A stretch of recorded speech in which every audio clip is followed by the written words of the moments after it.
본문이 또 하겠습니다. 오늘은 말라기 3장 1절에서 6절입니다. 한 절씩 교도하겠습니다. 제가 먼저 1절 읽겠습니다. 만군의 여호와가 이르노라. 보라, 내가 내 사자를 보내리니 그가 내 앞에서 길을 준비할 것이요 또 너희가 구하는 바 주가 갑자기 그의 성전에 임하시리니 곧 너희가 사모하는 바 언약의 사자가 임하실 것이라. 나타나는 때에 누가 능히 그는 금을 연단하는 자의 불과 표백하는 자의 재물과 같을 것이라. 그가 은을 연단하여 깨끗하게 하는 자 같이 앉아서 레위 자손을 깨끗하게 하되 금, 은같이 그들을 연단하리니 그들이 공의로운 재물을 나 여호와께 바칠 것이라. 그때 유다와 예루살렘의 보물이 옛날과 고대와 같이 나 여호와께 기쁨이 되려니와 내가 심판하러 너희에게 임할 것이라. 점치는 자에게와 간음하는 자에게와 거짓 맹세하는 자에게와 품꾼의 사기에 대하여 억울하게 하며 과부와 고아를 압제하며 나그네를 억울하게 하며 나를 경외하지 아니하는 자들에게 속히 증언하리라. 만군의 여호와가 말하였느니라. 나 여호와는 변하지 아니하나니 그러므로 야곱의 자손들아 너희가 숨을 내지 아니하니라. 아멘. 2절 요절인데 다시 한번 읽겠습니다. 시작. 그가 임하신 날을 누가 능히 당하며 그가 나타난 때에 누가 능히 서리요. 그는 금을 연단하는 자의 불과 표백하는 자의 재물과 같을 것이라. 아멘. 잘 앉으시기 바랍니다. 오늘 제목은 수사 반문 의문문입니다. 누가 능히 서리요. Who can stand. 이게 간단하죠, 제목이. 근데 요절 2절에 보게 되면 그가 임하신 날을 누가 능히 당하며 그가 나타날 때 누가 능히 서리요. 여기에는 두 개의 수사 반문 의문문이 있습니다. 그래서 정확히 말하면 원래는 이제 그러나가 앞에가 있는데 생략되어 있어요. 그러나 그가 임하신 날을 누가 당하리요. 이렇게 첫 번째 의문문이고, 두 번째는 또한 그가 나타나는 때에 누가 능히 서리요. 이렇게 두 개입니다. 그래서 누가 능히 당하리요. Who can endure. 그 다음에 무엇을, 그가 임하시는 날을.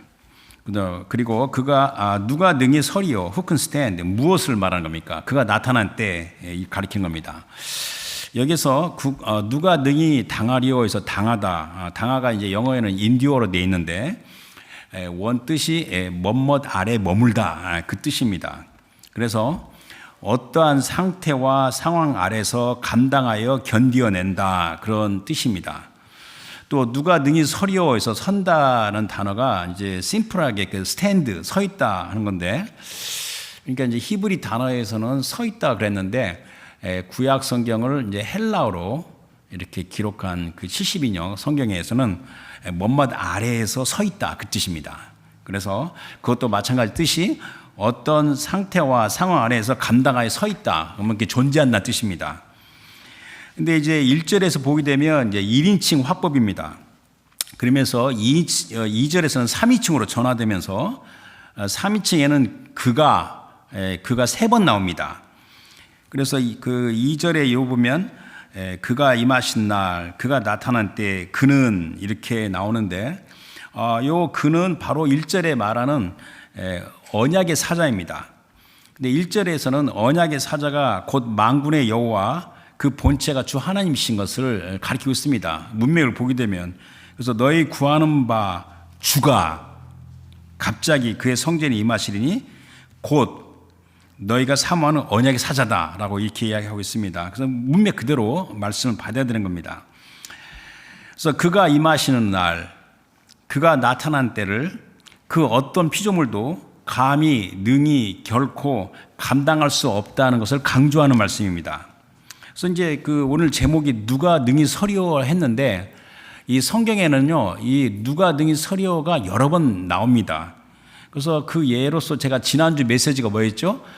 마지막 추수가 지난주 메시지 제목이었는데, 지난주 메시지에서 제가 말했듯이 이 땅 지구의 악과 악인들을 가리키는 포도송이를 이렇게 거두어서 하나님의 진노의 포도주 틀에 던진다고 지난주 메시지에 강조를 했는데, 이것은 주 하나님의 진노의 큰 심판입니다.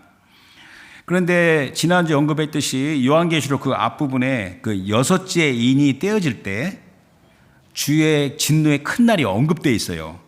그래서 계시록 6장 15절 17절 다시 한번 읽으면 땅의 임금들, 왕족들, 장군들, 부자들, 강한 자들, 모든 종과 자유인이 굴과 산들의 바위뒤에 숨어 산들과 바위에게 말하되 우리 위에 떨어져 보좌에 앉으신 이의 얼굴에서와 그 어린 양이 진노에서 우리를 가리라.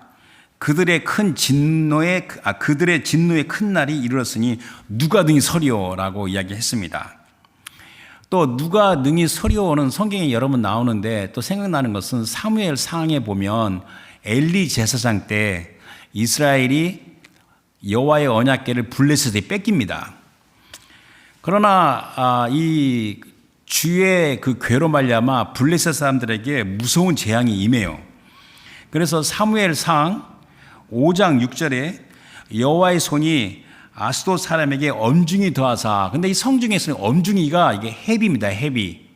그러니까 the Lord's hand was heavy upon the people of 블레셋이죠. 그러면서 독한 종기의 재앙으로 아스돗과 그 지역을 쳐서 망하게 됐어요. 또 사무엘상 5장 11절에 보게 되면 하나님의 손이 엄중함으로 God's hand was very heavy upon it. 그러니까 하나님의 손이 이렇게 엄중하다, 헤비하다라고 표현한 겁니다. 근데 그들은 이렇게 무서운 재앙으로, 블레셋 사람들 무서운 재앙으로 몹시 두려워하면서 우리 여호와의 언약궤를 감당하지를 못해요. 그래서 자발적으로 이스라엘에게 돌려보냅니다. 여기서 엄중하다라는 이 단어가 이제 그 히브리의 그 단어가 동사, 형사 같이 쓰이는 단어인데, weigh heavily, 아주 무겁게 그 무게가 나가다, 또는 be heavy, weighty 한데 동시에 또 honor, 영광스럽다라는 단어 뜻이 같이 있는 겁니다. 그래서 이 단어의 명사가 카보드, 영광입니다. 그래서 성경을 공부한 사람은 히브리 단어가 영광이 카보드라는 건 다 알고 있습니다. 그런데 이 카보드라는 단어의 의미가 부담이 되다, 무게가 나간다, 웨이트 버든도 있고, 두 번째 뜻이 바로 영광입니다. 글로리. 그래서 블레셋 사람들이 자발적으로 자기네가 뺏은 여호와의 언약궤를 이스라엘 백성에 돌려보냈는데, 이스라엘 백성이 호기심으로 그 언약궤를 들여다보다 죽임을 당합니다. 그때 이스라엘 백성이 고백하는 말이 첫 번째 보는 성경인 사무엘상 6장 19절에서 20절입니다. 보겠습니다.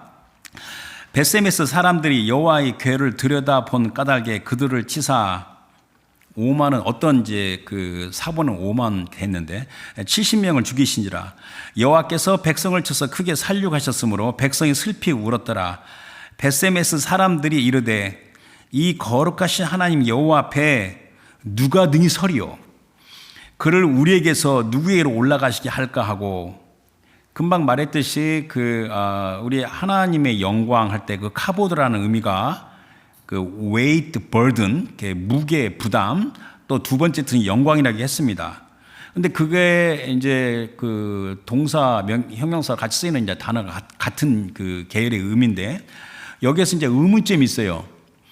어떻게 해서 이렇게 서로 상반되는 이름, 영광과 무게, 이렇게 무겁다, 영광, 이 두 개의 상반되는 개념이 어떻게 히브리에서는 한 단어가 사용되는가? 이게 상당히 세계 언어나 언어도 그렇게 사용하지 않습니다. 히브리 사람들만 영광이라는 단어가 무겁다, 무게가 나간다, 부담이 된다, 그런 말을 쓰는 겁니다. 그러면 어떻게 히브리 사람들, 이스라엘 백성들은 이게 서로 상반된 개념의 그 두 개의 개념이 한 단어에 있을까? 여기에 대해서 이제 설명하는 이제 어떻게 되냐면, 고대 이스라엘 백성은 하나님의 영광을 매우 무겁고 감당하지 못하는 부담으로 경험을 했고 그렇게 이해했다고 이제 봅니다. 그래서 출애굽기 33장 20절에 여호와 하나님께서 모세에게 하신 말씀이 또 이르시되 네가 내 얼굴을 보지 못하리니 나를 보고 살 자가 없습니다 라고 이렇게 말씀하셨어요. 그러니까 이스라엘 백성들은 하나님의 영광을 일종의 매우 무거운 물체의 개념으로 이렇게 받아들여서 사람이 감히 들고 서 있지도 못하고 오히려 그 무게에 깔려 죽을 수 있다고 이해했다고 우리가 봅니다. 이 땅 지구상에 나타나는 하나님의 영광 카보드는 사람의 생사, 사람의 죽고 사는 것이 달려있는 매우 엄중한 현존하심입니다. 영어로 말하면 very heavy presence입니다. 그래서 이제 그 보려면 이것도 굉장히 양이 많지만 하나는 예도 출애굽할 때 하나님께서 그 애굽에게 10가지 재앙을 내리셨는데 그 7번째 재앙에 해당되는 겁니다. 그래서 출애굽기 9장 18절에서 19절 말씀 보겠습니다. 자, 내일 이맘때 내가 이 무거운 것이 바로 이 카보드 명사의 여기서 형용사로 사용돼요. 형용사. 그래서 내가 무거운 우박을 내리리니 애굽 나라가 세워진 그날로부터 지금까지 그와 같은 일이 없었더라. 이제 사람을 보내어 내 가축과 내 들에 있는 것을 다 모으라. 사람이나 짐승이나 무릇 들에 있어서 집에 돌아오지 않는 것들에게는 우박이, 그러니까 무거운 우박이죠. 그러니까 카보드와 같은 형용계, 카베드라는 단어인데, 그 우박이 그에 내리니 그것들이 죽으리라 하셨다 하라 하시니라. 또 하나님의 영광이 이렇게 무겁다는 개념을 갖는 것에 대해서 또 한 번 이야기하는데, 솔로몬이 여호와의 성전을 준공했어요. 가지고 이제 이렇게 낙성식을 하는 거죠. 그때 주 하나님의 영광이 구름같이 성전에 임하면서 제사장들이 능히 서서 섬기지를 못했어요. 능히 설 수가 없어요. 그래서 이 구름은 하나님의 영광인데, 주의 영광인데 사람이 감당하지 못하는 매우 무거운 구름입니다. 여러분, 구름은 가볍잖아요. 비행기가 구름 사이를 지나가잖아요. 그러나 여기서 말하는 이 구름, 클라우드는 하나님의 영광인데 사람이 감당하지 못하는 매우 무거운 구름이라는 겁니다. 그래서 열왕기상 8장 10절 11절 말씀 보겠습니다. 제사장이 성소에서 나올 때 구름이 여호와의 성전에 가득하매 제사장이 그 구름으로 말미암아 능히 설 수가 없어요. 서서 섬기지 못하였으니 이는 여호와의 영광 카보드가 영광이 여호와의 성전에 가득함이라. 그래서 하나님의 영광에서 말하려면 굉장히 방대한 양입니다. 근데 한 가지만 더 제가 말하고 이제 본문으로 넘어가려고 그러는데, 이스라엘 백성은 시내산 꼭대기에서 주님과 독대한 모세의 얼굴에서 비친 주님의 영광, 빛을 감당하지 못했어요. 그래서 출애굽기 34장 29절 30절에 모세가 자기가 여호와와 말하였음으로 말미암아 얼굴 피부에 광채가 나나 깨닫지 못했어요. 모세는 자기 얼굴에서 광채가 나는데 본인이 깨닫지 못했어요. 아론과 온 이스라엘 자손이 모세를 볼 때 모세 얼굴 피부에 광채가 남을 보고 그에게 가까이 하기를 두려워하니, 그러니까 이제 모세가 자기 얼굴에다 수건을 얹혔죠.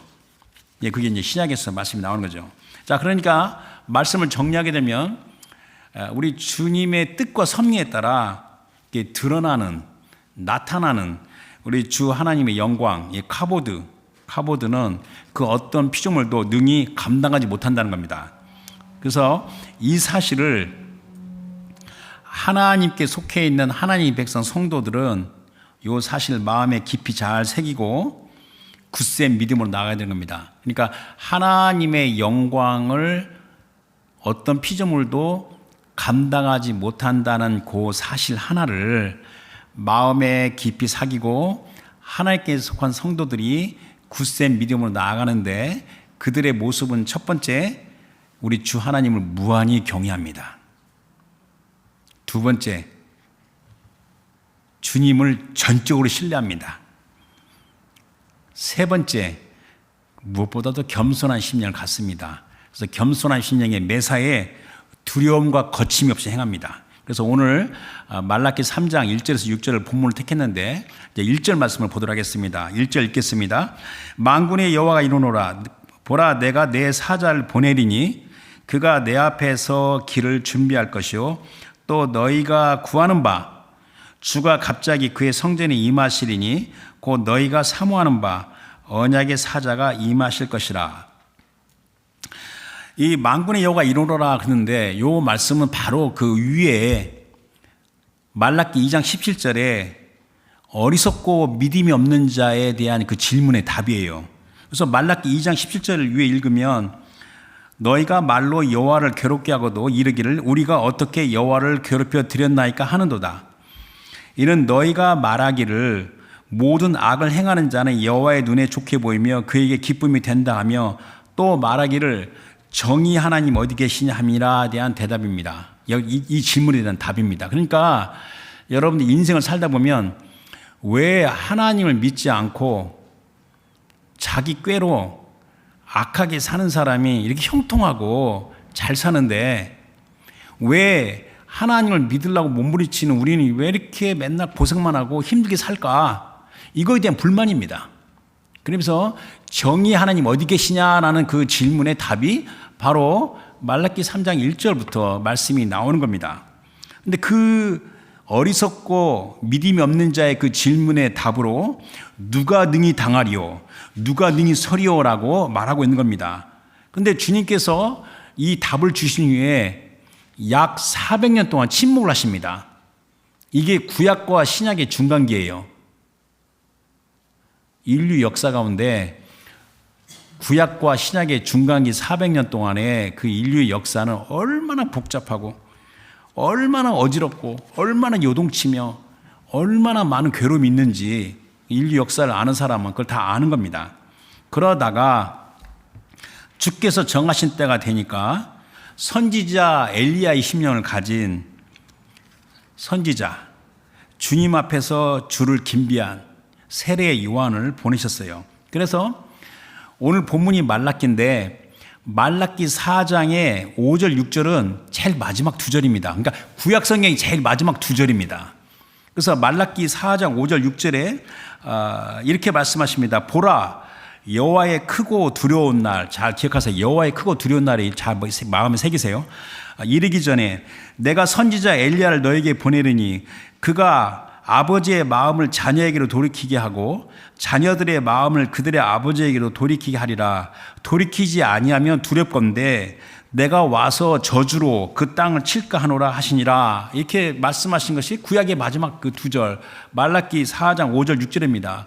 그런데 시간 관계상 제가 그냥 간단하게 말하면 이제 좀 있으면 크리스마스가 다가오는데 세례 요한의 탄생, 세례 요한의 아버지 사가랴가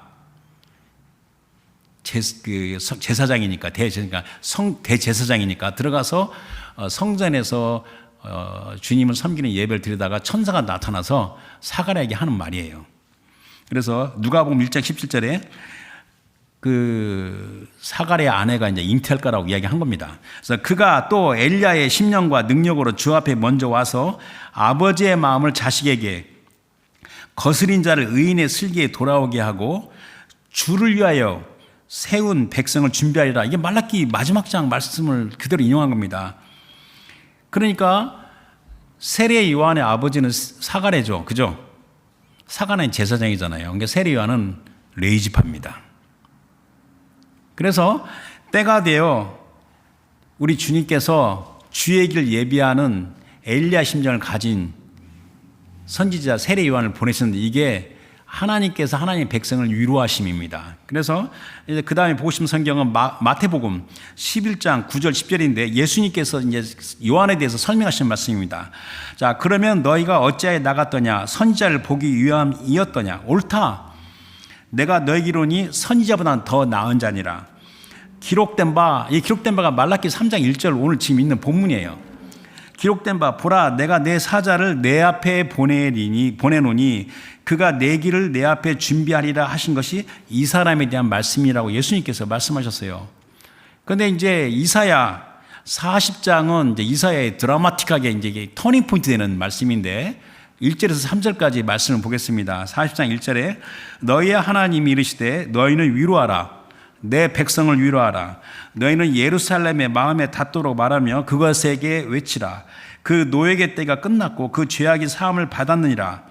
그의 모든 죄로 말미암아 여호와의 손에서 벌을 배나 받았느니라 할지니라 하시니라. 그러면서 3절에 외치는 자의 소리여 이르되 너희는 광야에서 여호와의 길을 예비하라 준비하라. 사막에서 우리 하나님의 대로를 평탄하게 하라. 그러면서 우리 주님께서 때가 되어 오시는 것에 대해서 계속 이렇게 말씀하시는 겁니다. 그래서 우리 1절에 보면 또 너희 구하는 바 주가, 그러니까 이스라엘 백성은 계속 자기에게 임하는 주 여호와 하나님을 구하는 거죠. 그 주가 갑자기 그의 성전에 임하시리니 곧 너희가 사모하는 바 언약의 사자가 임하실 것이라. 그러니까 이제 능히 당하지도 못하고 능히 서지도 못하며 되는 그 주 하나님께서 임하신 주의 날이에요. 그래서 언약의 사자 그랬는데 그 영어 성경은 the messenger of the covenant인데 이거는 성경에서 언약의 사자가 유일하게 한 번밖에 안 나옵니다. 여기에. 그래서 그런데 이 신약 성경에서는 어떻게 설명하냐면 언약의 사자니까 새 언약의 중보. 그래서 히브리서 9장 15절에 새 언약의 중보이신 누구죠? 바로 그 본체 하나님이신 하나님 아들 그리스도 예수를 가리키는 겁니다. 그리스도 예수 메시아는 선지자들에게 예언되었고 주의 백성이 사모하는 주의 오심입니다. 이게 말씀이 너무 많아요. 근데 바로 이 말라기와 비슷한 연대기의 스가랴 8장 3절에 이렇게 말씀하셨어요. 여호와가 이같이 말하노라. 내가 시온에 돌아와 예루살렘에 거하리니. 그러니까 시온 예루살렘에 돌아오는 그 주를 사모하는 겁니다. 예루살렘은 진리의 성읍이라 일컫겠고 만군의 여호와의 산은 성산에 일컫게 되리라 그랬습니다. 자, 오늘 요절 2절이죠. 2절 보겠습니다. 그가 임하신 날을 누가 능히 당하며 그가 나타나는 때에 누가 능히 서리요. 그는 금을 연단하는 자의 불과 표백하는 자의 잿물과 같을 것이라. 근데 이제 그가 임하시는 날 그랬는데, 자, 임하시는 날에 그 이제 단어가 주는 미묘한 뉘앙스가 있는데, 요게 뭐냐면 이게 엔터런스입니다. 엔터런스. 엔터링. 커밍이니까 마치 뭐가 시작하는 것처럼 이렇게 의미하는 겁니다. 이게, 이제 제가 이제 여기서, 이게 설교자의 순전한 묵상의 결과라고 생각하면서 제가 말합니다. 뭐 그렇지 않다고 생각하면 뭐 that's okay. 하지만 제가 묵상하면서 그 갖는 의견이니까 참조로 설명합니다. 그래서 그가 임하신 날은 주의 첫 번째 강림하심. 그래서 파루시아가 커밍, 애드벤트. 좀 있으면 우리가 대강절 시작하죠. 주님의 첫 번째 애드벤트라고 봅니다. 자, 이것은 세상 죄를 지은 하나님의 어린 양으로서 그 본체가 하나님이신 아들 그리스도의 성육신을 가리킨다고 저는 봅니다. 주 예수 그리스도는 우리에게 물리적으로 구현된 하나님의 영광이십니다. 그래서 우리 주님께서는 하나님의 어린 양을 오셨지만 여러분들이 그 사복음서를 보게 되면 주님 앞에 악인들이 설 수가 없어요. 능히 당할 수가 없습니다. 그러니까 우리가 죽거나 다치거나 하지 않고 우리가 보고 만질 수 있게 우리가 감당할 수 있었던 하나님의 은혜의 영광이 바로 주 예수 그리스도십니다. 그런데요, 예수님이 십자가에 죽으시고 부활하신 지금은 또 상황이 달라요. 다메섹 도상으로 가는 사울이 부활하신 그리스도를 만나서 꼬꾸라졌잖아요. 여러분도 우리가 부활하신 그리스도가 예를 들면 나타나서 정말 나타나면 좋겠죠. 주님이 영광권 임하면 우리 다 꼬꾸라집니다. 요한계시록에도 나오잖아요. 사람이 죽은 자처럼 쓰러집니다. 그래서 요한복음 1장 14절 보겠습니다. 말씀이 육신이 되어 우리 가운데 거하심에 우리가 그의 영광을 보니 아버지 독생자의 영광에 은혜와 진리가 충만하더라. 그러니까 사도 요한이 예수 그리스도의 영광을 보고 죽지도 않았어요. 다치지도 않았어요. 또 사도 요한이 요한 1서 1장 2절 2절에 이렇게 말했습니다. 태초부터 있는 생명의 말씀에 관하여는 우리가 들은 바요, 눈으로 본 바요, 자세히 보고 우리 손으로 만진 바라. 이 생명이 나타내신 바 된지라. 이 영원한 생명을 우리가 보았고 증언하여 너에게 전하노니 이는 아버지와 함께 계시다가 우리에게 나타나신 바 되니시라. 그래서 저는 개인적으로 그가 임하시는 날은 주의 첫 번째 강림하심. 그래서 그 단어가 그 엔트런스라는 그 단어인데 그 그런 개념에서 제가 확신을 갖습니다. 자, 두 번째는 그가 나타나는 때. 이 나타나는 때의 그 히브리의 동사는 이 보다입니다. 보다. 라라는 게 보다, 게 본 거고, 거기에 헬라의 단어는 게 비전입니다. 그래서 이 눈으로 보고 이제 나타나는 건데, 이것을 이제 보통 appearing, 나타난다. 근데 이게 이제 신약 성경에서 주의 나타나심을 강조하는 단어들이 많아요. 주의 나타나심을 사모하는 자. 그래서 저는 이 두 번째, 그가 나타나는 때는 주의 두 번째 강림하심이라고 봅니다. 저는 개인적으로 이 구약에서 신약으로, 이건 모든 학자들이 동의하는 겁니다. 자, 구약에서 신약으로는 이게 점진적인 계시입니다. 그래서 신약에서 명백하게 이해가 되는 겁니다. 그러니까 여러분이 그 성경을 볼 때 이 신약 성경은 구약이 없으면 존재할 수가 없어요. 그러니까 신약은 구약에 의해서 존재하는 겁니다. 그리고 구약은 신약에 의해서 명백히 이해하게 되는 겁니다. 이 원리를 잘 마음에 새기시기 바랍니다. 그래서 주의 두 번째 강림하심은 우리가 보통 주의 날로 말하면서 온 세상에 대한 심판의 날, 재앙과 재난과 죽음의 날입니다. 그래서 누가 능히 서리요? 이렇게 말한 겁니다. 그래서 아까 말라기 그 4장의 5절에 여호와의 크고 온 날이 이르기 전에 했잖아요. 그 여호와의 크고 두려운 날을 가리키는 겁니다. 그래서 이 주의 심판의 날, 주의 진노의 심판에 대하여 앞서 선지자들, 이 말라기뿐만 아니라 그 말라기 앞에 있는 선지자들이 예언을 많이 했습니다. 그래서 했고, 이 말라기 3장 2절부터 5절은 그거에 해당되는 말씀이에요. 그러니까 예를 들면 이제 그 아모스 선지자, 아모스의 5장 18절에 화 있을진저 여호와의 날을 사모하는 자여 너희가 어찌하여 여호와의 날을 사모하느냐? 그 날은 어둠이요 빛이 아니다 라고 이야기했고, 이사야 2장 12절에는 대저 만군의 여호와의 날이 모든 교만한 자와 거만한 자와 자고한 자의 이 말이니 그들이 낮아지라 그랬고, 그다음 이 말라기 선지자의 바로 앞에 그 스바냐 선지자, 이런 무시무시한 말씀이 있는데, 스바냐 1장 2절 3절 이렇게 말씀이 시작합니다. 여호와께서 이르시되 내가 땅에서 모든 것을 진멸하리라.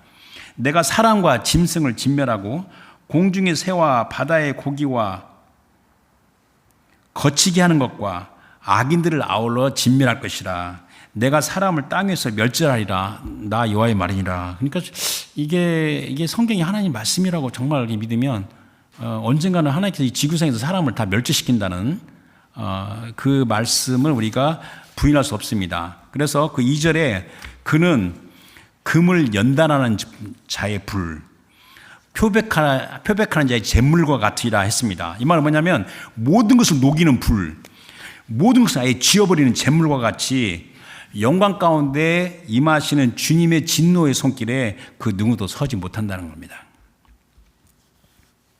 자, 이제 3절과 4절을 한꺼번에 보겠습니다. 3절에 그가 은을 연단하여 깨끗하게 하는 자같이 앉아서 레위자손, 이 레위자손이라는 것은 제사장 직분을 받은 하나님의 백성을 가리키는 겁니다. 레위자손을 깨끗하게 하되 금, 은같이 그들을 연단하리니 그들이 공의로운 제물을 나 여호와께 바칠 것이라. 그때 유다와 예루살렘의 봉헌물이 옛날 고대와 같이 나 여호와께 기쁨이 되려니와. 자, 레위자손을 깨끗게 한다. 이 말씀은 자, 제사장의 의무는 뭐냐면 이 백성을 하나님께 중보하는, 그러니까 신약시대 때 성도들이 제사장 직분을 갖고 있는 것은 세상을 하나님께 중보하는 역할을 가진 주의 백성을 주님께서 정결하게 하신다는 겁니다. 금, 은같이 그를 연단하리니, 이게 불의 연단이에요. 불같은 고난을 통하여 주의 백성이 연단되고 성결하게 되는 원리입니다. 여러분들, 사람은 죄로 타락한 그 본성이 있는데 그 본성이 불의 열로서 단련된다는 겁니다. 이것은 흔히 말하는 의인에게 임하는 고난의 신비고 또 하나님께서 택하신 자들의 특권들입니다. 그래서 성경에는 하나님의 징계와 하나님께서 그 사람을 단련시키는 고난이 없는 사람은 그 버린 자식입니다. 하나님께 택하신 자녀, 하나님 택하신 백성은 반드시 하나님께서 불로 연단하시면서 그를 성결하게 하는 겁니다. 그래서 연단으로서 정결하게 된 하나님의 백성이 우리 주님께 그때야 공의로운 제물을 주님께 드리고 주님의 기쁨이 됩니다. 그래서 저는 여기서 이제 설교를 준비하다가 고난으로 말미암아 연단된 주의 백성이 하나님께 제사를 드렸는데 그 제사를 기쁘게 받은 예가 뭘까 고민하다가 딱 당연히 욥의 고난입니다. 욥의 고난 다 아시죠? 욥의 고난의 제일 마지막 장에 욥의 고난 가운데 욥이 막 때로는 불평도 하고 막 하소연도 하고 하다가 여호와 하나님 나타나서 욥에게 쭉 말씀하시다가 그 마지막 장면이 욥의 그 42장 6절 9절 말씀인데 제가 한번 천천히 읽겠습니다. 우리 주님께서 욥에게 나타나서 쭉 말하니까 욥이 할 말을 잃어버리는 겁니다. 입을 딱 다문 겁니다. 자기가 의인인데 왜 고난을 당했나라고 하소연을 했는데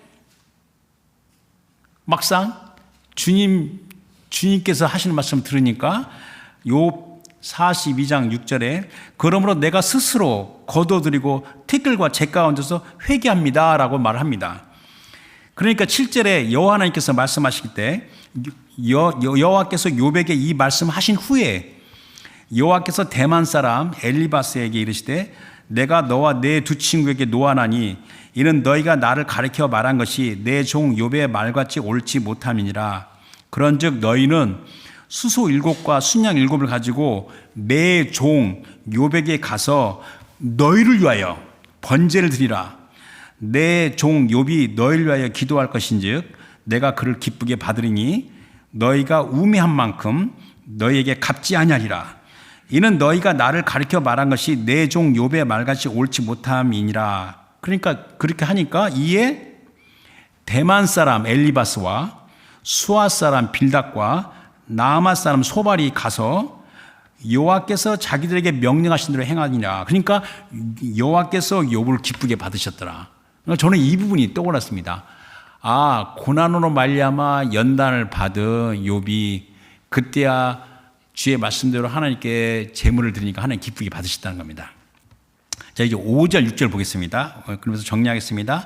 자, 내가 심판하러 너에게 임할 것이나 너희는요, 이게 주의 백성을 가리키는 겁니다. 내가 심판하러 너에게 임할 것이라. 점치는 자에게와 간음한 자에게와 거짓 맹세하는 자에게와 품꾼의 사기에 대하여 억울하게 하며 과부와 고아를 압제하며 나그네를 억울하게 하며 나를 경외하지 아니한 자들에게 속히 증언하리라. 나 여호와가 말하느니라. 그러면서 6절에 나 여호와는 변하지 아니하느니 I the Lord do not change. 그러므로 야곱의 자손들아 너희가 소멸되지 아니하니라. 자, 내가 심판하러 너에게 임할 것이다. 그러니까 하나님의 심판은 하나님이 집에서 먼저 시작하는 겁니다. 이제 베드로전서 나오죠. 주님의 심판은 하나님이 집에서 먼저 시작합니다. 그러면서 하나님의 집에서 더럽고 악한 모든 것을 제거하십니다. 우리 주 하나님은 거룩하시고 공의로우시며 그리고 선하며 신실하십니다. 그와 같은 성품은 결코 변하지 않는다는 겁니다. 하나님의 거룩함과 공의로우시고 선하고 신실함이 변하지 않기 때문에 우리 주님은 세상의 악과 죄를 반드시 심판하십니다. 그리고 주님의 백성 가운데서 어떤 형태의 악과 죄를 다 제거합니다. 그러면서 주의 백성을 보존하십니다.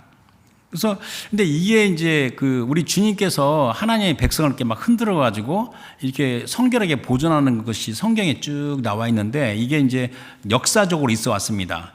그러면 제일 마지막 종말론 쪽으로 있을 겁니다. 그것은 이제 보통 이게 주의 날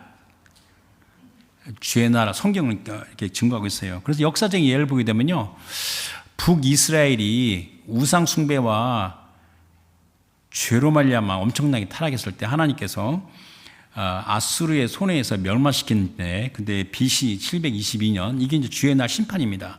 그러면서 막 흩어졌죠. 또 예루살렘도 BC 586년에 멸망을 했고 또 AD 70년에 또 한 번 멸망합니다. 그러면서 북이스라엘 선지자 아모스 4장 12절에 이렇게 말씀하셨어요. 그러므로 이스라엘아 내가 이와 같이 내게 행하리라. 내가 이것을 행하리니 이스라엘아 내 하나님 만나길 준비하라.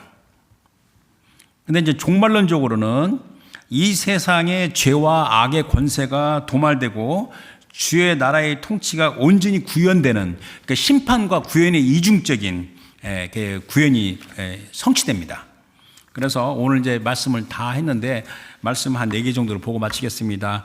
구약 성경에서 이사야 선지자가 이렇게 이야기했습니다. 이사야 24장 21절 23절입니다. 그날에가 뭐냐면 여호와의 크고 두려운 날입니다. 주께서 진노하심으로 심판으로 임하신 날입니다. 그날에 여호와께서 높은 데서, 높은 하늘입니다.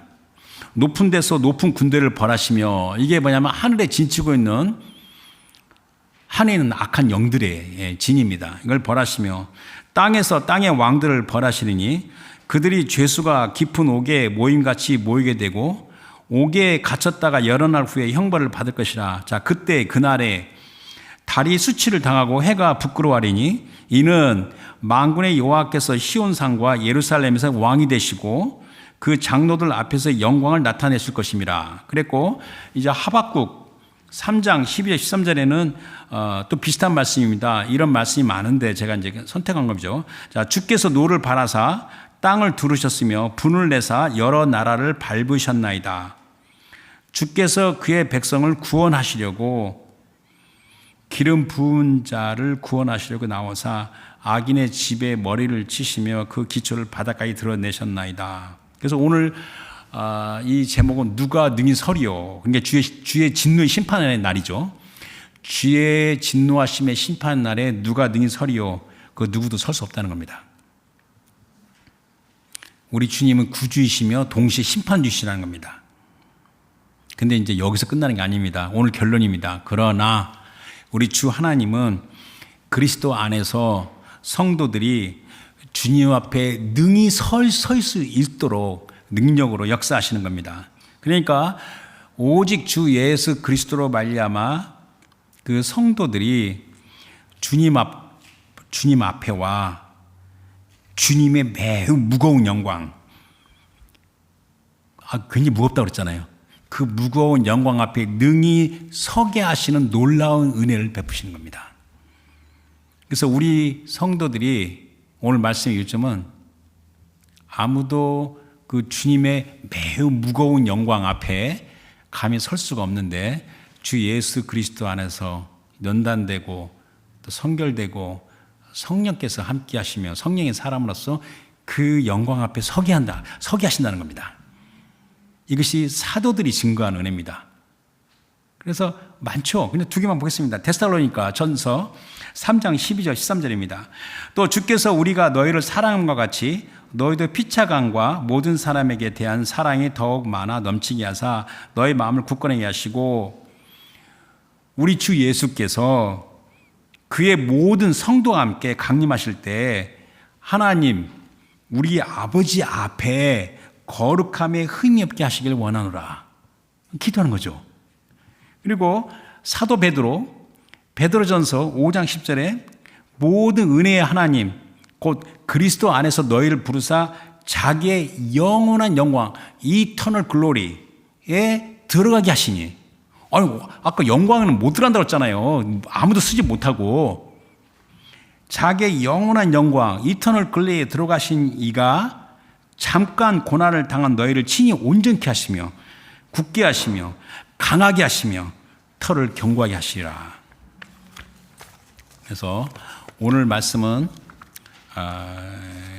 우리 주님께서 하늘과 땅의 모든 걸 지으시고 주관하신 절대 주권자 하나님이신데 그 하나님 앞에 아무도 쓸 수 없다는 겁니다. 그러나 오늘 말씀 메시지의 유신 결론은 주 예수 그리스도로 말미암아 우리가 하나님 은혜와 긍휼과 성령의 권능으로 주님 앞에 능히 쓸 수 있는 존재로 하나님께서 만들어 가신다는 겁니다.